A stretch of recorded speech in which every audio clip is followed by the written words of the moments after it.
এ হচ্ছে ভুট্টা ক্ষেত। প্রচুর পরিমাণে ভুট্টা ধরছে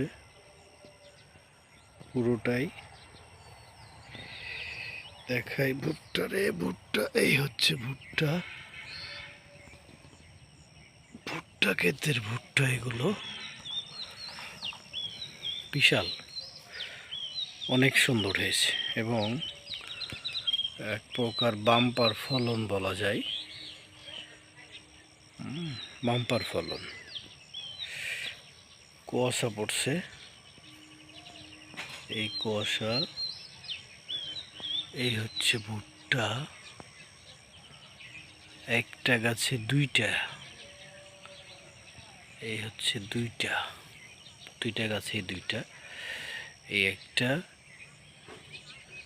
একটা, ম্যাক্সিমাম দুইটা, কোনো কোনো গাছে তিনটাও আছে।